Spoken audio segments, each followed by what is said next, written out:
శ్రీజ, శ్రీజ, శ్రీజ. అమ్మా. ఏంటమ్మా? బయట నుంచి టిఫిన్ పార్సల్ తెప్పించాను, తీసుకువెళ్ళి మీ వదినకివ్వు. వంటగదిలోకి వెళ్ళి వంటలు అవి చెయ్యొద్దని చెప్పు. అవన్నీ నేను చూసుకుంటానులే. తిని విశ్రాంతి తీసుకోమను. అదేదో నువ్వే ఇవ్వచ్చు కదమ్మా. నాకిస్తే నేను వదినకి ఇవ్వడం ఎందుకు? చెప్పింది చేస్తావా లేదా? తీసుకువెళ్ళివ్వు. సరే, ఇస్తానులే.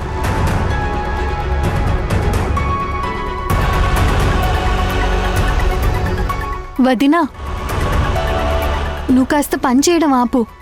మీ అత్తగారు ఫీల్ అవుతున్నారు. నువ్వు పని చేస్తే నన్ను చంపేస్తుంది. పైగా డాక్టర్ కూడా రెస్ట్ తీసుకోమంది. ఇదిగో అమ్మ నీకోసం టిఫిన్ తెప్పించింది, తీసుకుని తినోదినా. నేను తర్వాత తింటానులే, ముందు వంట చేస్తాను. మరి ఏ పని చేయకుండా తిని కూర్చుంటే ఎలా చెప్పు? శ్రీజ, వంట చేయడానికి నేనున్నాను, నేను చూసుకుంటాను. మీ వదిన గారిని ఏమీ చెయ్యొద్దని చెప్పు. అసలు వంటగదిలోకే రావద్దని చెప్పు. వెళ్ళి విశ్రాంతి తీసుకోమని చెప్పు. వదినా, విన్నావు కదా, అమ్మకి నువ్వంటే ఎంత ప్రేమో చూడు. లోపల ఇంత ప్రేమ పెట్టుకుని పైకి ఇలా చిట్పట్లాడమేంటో నాకు అస్సలు అర్థం కావడం లేదు. ఏయ్, నీకేం తెలుసని మాట్లాడుతున్నావు? నాకు ప్రేమ ఉందని నీకు తెలుసా? ఆవిడ గారు చేసిన పనికి నా కడుపులో ఎంత బాధ ఉందో నీకు తెలుసా? నేను ఆవిడ మీద చూపిస్తున్న ప్రేమ ఆవిడ మీద కాదు, ఆవిడ కడుపులో ఉన్న బిడ్డ మీద. ఇప్పటికే ఒక బిడ్డ దూరం అయింది, ఇంకొక బిడ్డ దూరం అయితే నా కొడుకు ఏమైపోతాడోనన్న భయంతో ఆలోచిస్తున్నాను. నేను ఒక తల్లినే కదా, ఆ బాధ ఏంటో నాకు తెలుసు. ఆవిడ గారి కోసం కాకపోయినా పుట్టబోయే బిడ్డ కోసమైనా ఆవిడ మంచి చెళ్ళు చూడకపోతే ఒక తల్లిగా అత్తగా నా జీవితానికి అర్థం ఉండదు. దయచేసి మీ వదిన్ని పిచ్చి పిచ్చి ఆలోచనలేం పెట్టుకోకుండా ఇంట్లో పనులన్నీ నాకు వదిలేసి ప్రశాంతంగా ఉండమని చెప్పు. కనీసం కాన్పయ్యి బిడ్డని కనేంత వరకైనా మనకు ఏ సమస్య తీసుకురాకుండా ఉండమనవే.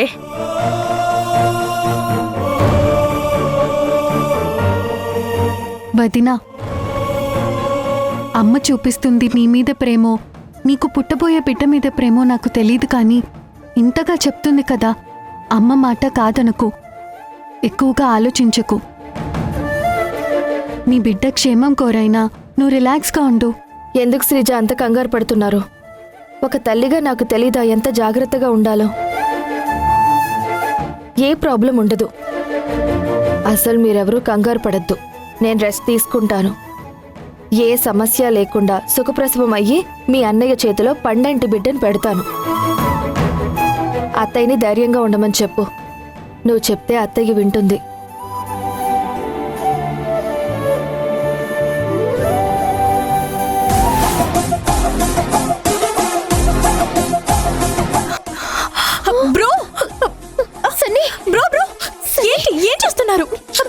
నాకు బతకాలని లేదు, నేను చచ్చిపోతానా? నన్ను వదలండి, నేను చచ్చిపోతాను. చావనివ్వండి. అసలు ఏం చేస్తున్నావు బ్రో? ఏమైనా పిచ్చి పట్టిందా? ఈ నేరాలు ఘోరాలు చూడడం కంటే చావడమే బెటర్. అసలు ఏం నేరాలు ఘోరాలు? అసలు నీకేమైనా పిచ్చి పట్టిందా? పిచ్చి పట్టింది నాకు కాదు, మా అత్తకి. ఆవిడ పెళ్లి చేసుకుని కాపురం చేసి హనీమూన్కి వెళ్ళి ప్రెగ్నెంట్ అయ్యి కొడుకునో కూతురునో కంటే అవన్నీ చూడడం మా వల్ల కాదు. ఈ వయసులో మా అత్త పెళ్లి చేసుకుంటే మేము చచ్చిపోతాం. సన్నీ, నువ్వు చావడం కాదు, మీ అత్త చచ్చేలా చేయాలి. మీ అత్త ఈ పెళ్లి చేసుకోకుండా నువ్వు అడ్డుపడాలి. మీ అత్త ఇక్కడికి దేనికోసం వచ్చింది? నిన్ను రాజేష్ని విడగొట్టడం కోసం వచ్చింది అని నువ్వు మాత్రమే అనుకుంటున్నావు. మా ఇద్దరిని విడగొట్టడమే కాదు, తల్లి కూతుర్లు పెళ్లి చేసుకుందామని ఇక్కడికొచ్చారు. అవును సన్నీ, ఈ మధ్య మా పిన్ని బ్యూటీ పార్లర్కి పోతుంది. డ్రెస్సింగ్ స్టైల్ మార్చింది, మాటి మాటికి మేకప్ వేసుకుంటుంది. చాలు. పెళ్ళిడికి వచ్చిన పాపాయి అనుకుంటుందా? ఈ వయసులో పెళ్ళేంటి? తల్లి కూతురు ఇద్దరూ కలిసి ఒకేసారి పెళ్లి చేసుకుంటే చూసేవాళ్ళు ఏమనుకుంటారు? దీనికంటే చావడమే బెటర్. బ్రో బ్రో చిన్ని నువ్వు రా. రా, సన్నీ, కలిసి బ్రో చేద్దాం. రా. ఆగండి. అసలు ఏంటి? నువ్వు చస్తే ఈ పెళ్లి లాగిపోతే అనుకుంటున్నావా? ఈ పెళ్లి లాగాలంటే నువ్వు చావడం కాదు, చంపాలి.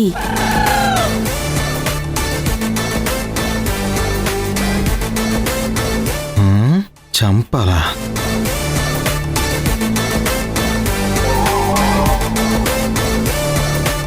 ఆ? నేను చంపాలా? అంత ధైర్యం నాకెక్కడ చచ్చింది? పెళ్లి చేసుకోవాలన్న ఆలోచన చంపాలి. పెళ్ళైపోయి ఒక కూతురు కూడా ఉన్నా నా జీవితంలోకి మౌనిక వచ్చి నా భర్తని పెళ్లి చేసుకోవాలన్న ఆశ ఉంది. ఆ ఆశని చంపాలి. ఎలా? ఎవరిని పెళ్లి చేసుకోబోతుందో, ఎప్పుడు పెళ్లి చేసుకుంటుందో ఎలా తెలుస్తుంది? మీ ఇద్దరికీ అదే చెప్తున్నాను. ఒక సంబంధం చెడిపోయింది కదా, మళ్ళీ ఇంకో సంబంధం చూస్తారు. వాళ్ళ మీద ఒక కన్నేసి ఉంచండి. ఏ సంబంధం చూస్తున్నారు, ఎక్కడికి వెళ్తున్నారు, ఏం చేస్తున్నారు అన్నది మీరిద్దరూ తెలుసుకుంటూ ఉండాలి. రాధిక వచ్చింది మౌనికకి రాజేష్కి పెళ్లి చేయడానికి.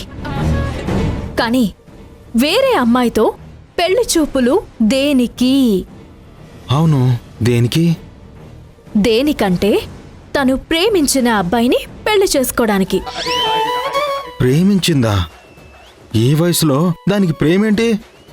ప్రేమ కాకపోతే ఏంటి బ్రో? ఈ పెళ్లి చూపుల వంకతో అటు తిప్పి ఇటు తిప్పి తన కూతురికి పెళ్లి అని మాయ చేసి చివరికి రాధిక పెళ్లి చేసుకోవడానికి తను ప్రేమించిన వాడని లాస్టులో దింపుతుంది. చివర్లో తను ప్రేమించిన వాడిని దించి తన ప్రేమని సక్సెస్ చేసుకోవడం కోసమే ఈ డ్రామాలన్నీ ఆడుతుంది. చిచి, మా పిన్ని ఈ వయసులో ప్రేమించదు. నీకేం తెలుసే? అర్ధరాత్రి అప్పుడప్పుడు సినిమాలకు వెళ్తుందా లేదా? అవును, వెళ్తుంది. ఆ ప్రేమించిన వాడితోనే వెళ్తుందే. అప్పుడప్పుడు మనల్ని సినిమాలకి షాపింగ్లకి పంపించి ఒక్కతే ఇంట్లో ఉంటుంది కదా. అవును, అప్పుడప్పుడు ఉండేది. మనందరినీ పంపించాక బాయ్ ఫ్రెండ్ తన దగ్గరికి వస్తున్నాడు. వావ్, నువ్వు సూపర్ సన్నీ. భలే కనిపెట్టావు. సెంటీమీటర్ హింట్ ఇస్తే కిలోమీటర్ దూసుకెళ్ళిపోతున్నావు. నువ్వు చెప్పిందంతా కరెక్ట్. ఇక్కడికొచ్చింది మౌనిక పెళ్లి చేసుకోవడం కోసం కాదు, తను పెళ్లి చేసుకోవడం కోసం. డైరెక్ట్గా ప్రేమ అంటే మా అత్తే వాళ్ళు కోపడతారని ఇలా డ్రామా ఆడుతుంది. కోప్పడక ఏం చేస్తారు? పెళ్ళయి 6 నెలలు తిరగకముందే మౌనిక కడుపులో పడగానే రాధిక టార్చర్ తట్టుకోలేక వాణిగారి తమ్ముడు పారిపోయాడు. ఈవిడేమో నా తమ్ముడు కడుపు చేసి వదిలేశాడన్న సానుభూతితో రాధికని నెత్తిన పెట్టుకుంది. ఈ రాధిక మౌనికలు కంచులన్న సంగతి మీ అత్తయ్యకి తెలీదు. ఇన్నాళ్ళు మమ్మల్ని అందరినీ సినిమాలకి షాపింగ్లకి పంపించి సీక్రెట్గా నడిపిన ప్రేమాయణం అంతా ఇప్పుడు ఏకంగా పెళ్లి చూపుల వంకతో పెళ్లి దాకా తీసుకెళ్లాలని చూస్తుంది. ఎట్టి పరిస్థితుల్లోనూ ఈ ప్రేమని నేను గెలవనివ్వను. మా అత్త పెళ్లి నేను జరగనివ్వను. Wow, super Sunny. పెళ్లి జరగకుండా ఉండాలంటే ఈ రోజు నుంచి పెళ్లి చూపులకి వెళ్లకుండా చూడాలి. ఈ డ్రామాకి నువ్వే అడ్డుకట్ట వేయాలి. చూసుకో, ఇక నుంచి హచ్చు కుక్కలాగా మా అత్తనే ఫాలో అవుతాను. ఎవరితో మాట్లాడుతుంది, ఎక్కడికి వెళ్తుంది, ఎవరిని చూస్తుంది, ప్రతిదీ నేనొక కన్నేసి ఉంచుతాను. మా అత్తని ప్రేమించిన వాడికి పెళ్లి జరగదు. చిన్ని, నువ్వు పద.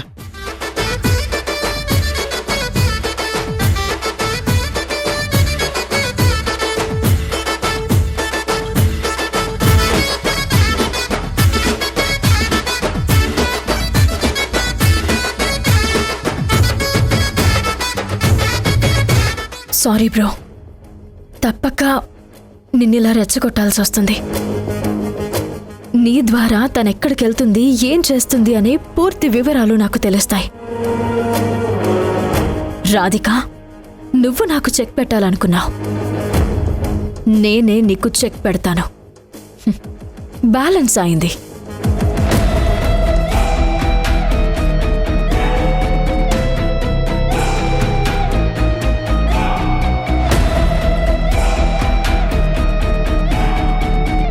మమ్మీ మమ్మీ ఏంటి బేబీ?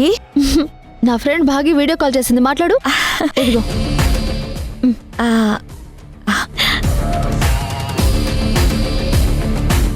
Hi baby. నేను మీతో మాట్లాడను ఆంటీ. మీరు నాతో మాట్లాడక ఎన్ని రోజులు అవుతుందో. నీకు కోపం తగ్గాలి అంతే కదా?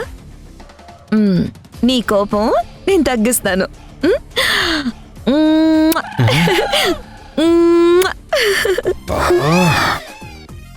అయినా కానీ మీ మీద నాకు కోపం తగ్గలేదు. ఏంటి బేబీ, ముద్దు పెట్టాను కదా, ఇంకా నా మీద కోపం తగ్గలేదా? బేబీ అనే ముద్దు పేరు పెట్టుకుని వీడియో కాల్లో ముద్దులు పెడుతోంది. వింధ్య చెప్పింది నిజమే. ఈవిడ ఈ బేబీ అనేవాడిని తీసుకొచ్చి అరేంజ్డ్ మ్యారేజ్ అని చెప్తుంది. లేదా ఆంటీ, మనం ఇంత బాగుండే వాళ్ళం. మీరు నన్ను ఎత్తుకొని ముద్దు పెట్టేవారు, అన్నీ మర్చిపోయారు. నేను ఫారెన్ వెళ్ళిపోయాక మీరు నాకు ఫోన్ చేయడమే మానేశారు. యుఎస్కి ఇక్కడికి టైం వేరు కదా.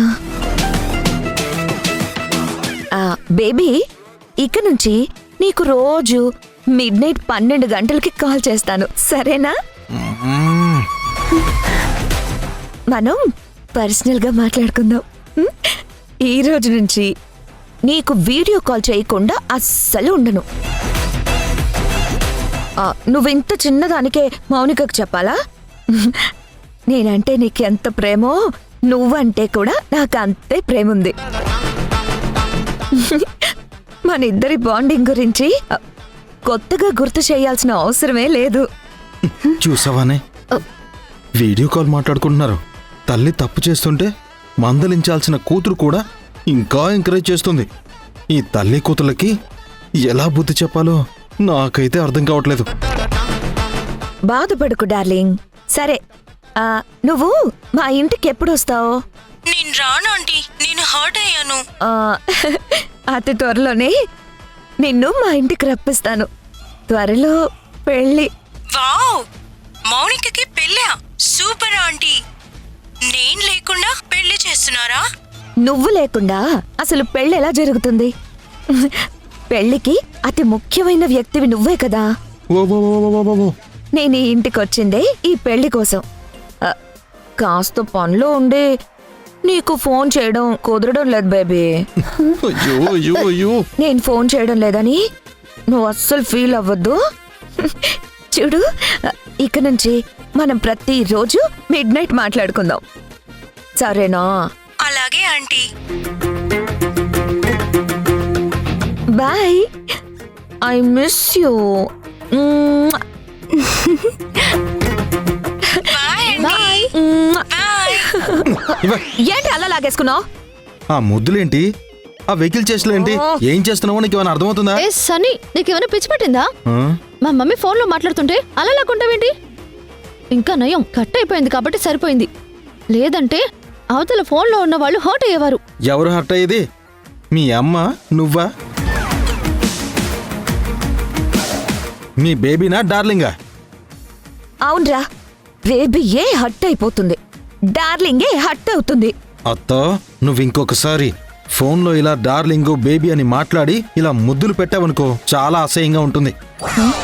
మా మమ్మీ ముద్దు పెట్టుకుంటే నీకేంట్రా ప్రాబ్లం? సే మెంటల్ దానా, మీ మమ్మీ వీడియో కాల్లో ముద్దులు పెడుతూ బేబీ డార్లింగు అర్ధరాత్రి కాల్ చేస్తానంటుంటే నువ్వు చూస్తూ ఊరుకుంటున్నావేంటి? బుద్ధి లేదా నీకు? సన్నీ, ఒక్కసారి ఇలా రామ్మా. ఏంటి చెప్పు, ఏంటి? సూపర్ గా ఉన్నావురా. Thank you.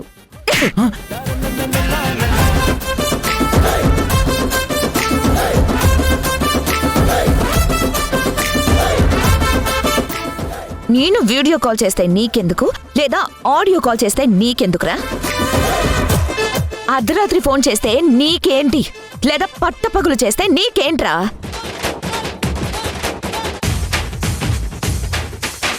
అసలు నీ పనేంట్రా? నాకు గొడుగు పట్టడం. ఆ పని చేయడం మానేసి నువ్విలా ఓ నస పెట్టేస్తున్నావేంట్రా? పో ఇక్కడి నుంచి. అత్తా, నువ్వు నన్ను కొట్టినా పర్లేదు గాని అర్ధరాత్రి నువ్వు వీడియో కాల్ చేసినా, నీకోసం ఎవరన్నా వచ్చినా, ఎవడైనా గోడ దూకొచ్చినా నేను మాత్రం వదిలిపెట్టను.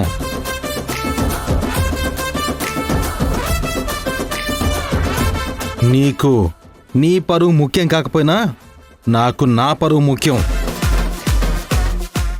ఎవడొస్తాడో చూస్తాను, ఎలా గోడ దూకుతాడో చూస్తాను. నువ్వు పదవే. అయ్యో మౌనిక, అసలు వీడు ఏం మాట్లాడుతున్నాడు? గోడ దూకడం అంటాడేంటి? ఎవరు వస్తారు అని అంటాడేంటి? మమ్మీ నాకు అదే అర్థం కావట్లేదు.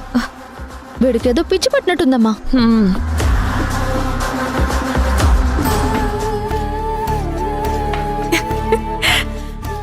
ఏం జరిగిందో తెలుసా?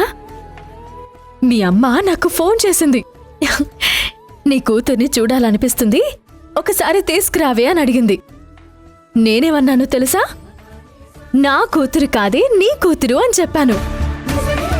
నీ కూతురు కాదు, నా కూతురు కాదు, మన కూతురు అంది. మీ మమ్మీ నిన్ను చూడాలట.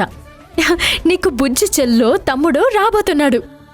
అప్పుడు నేను, నా ఫ్రెండు, నువ్వు, నీ చెల్లో తమ్ముడు అందరూ హ్యాపీగా ఉండొచ్చు. మరి వెళ్దామా?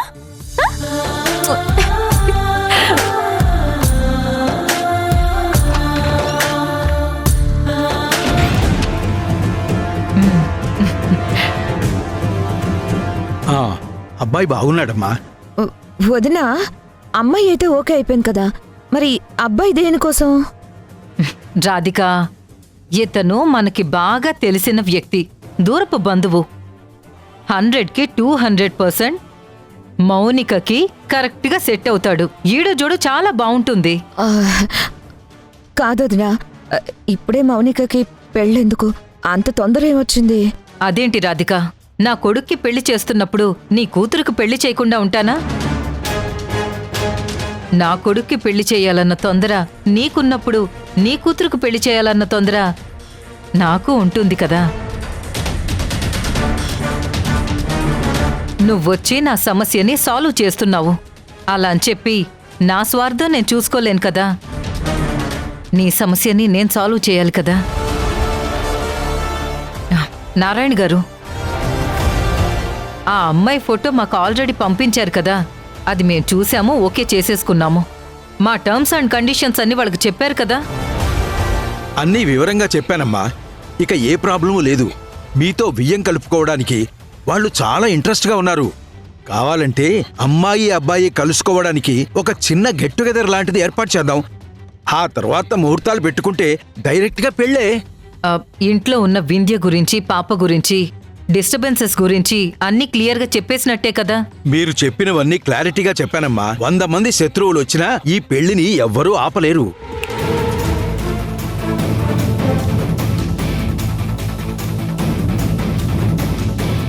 నువ్వు చాలా కష్టపడి సంధ్యతో కలిసి పెళ్లి చూపులు చెడగొట్టావు కదా. ఇదిగో ఆల్రెడీ పెళ్లి ఫిక్స్ అయిపోయింది.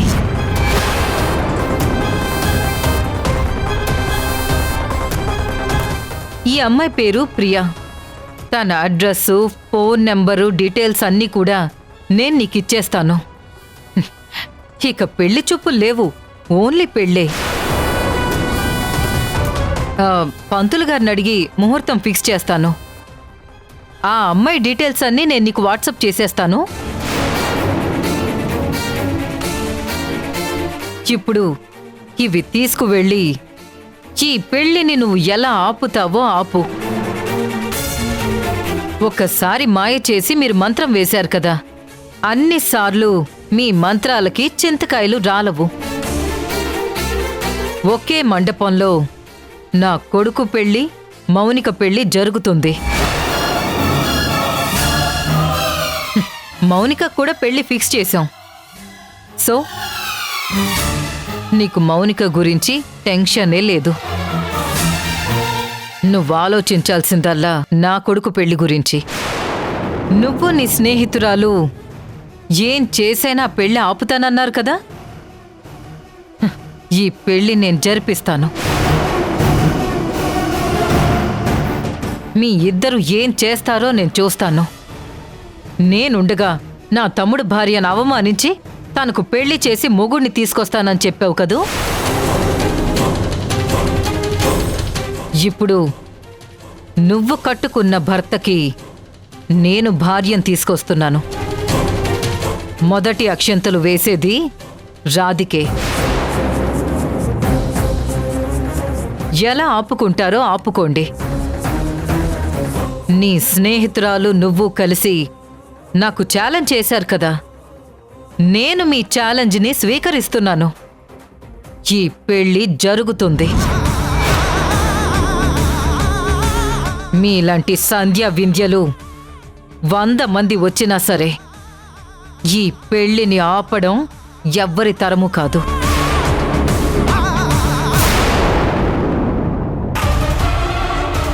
మళ్ళీ దేనికోసం వచ్చావు? రాజేష్కి పెళ్లి ఫిక్స్ అయింది.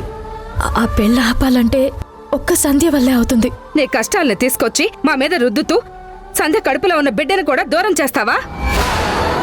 హ, నీకు చేతులెత్తి వేడుకుంటున్నాను తల్లి. నీ సమస్యలు నువ్వే పరిష్కరించుకో. నీ కాపురాన్ని నువ్వే నిలబెట్టుకో. నీ కష్టాలేవి నా కోడలికి తెలియనివ్వకో. ముందెక్కడి నుంచి వెళ్ళిపో.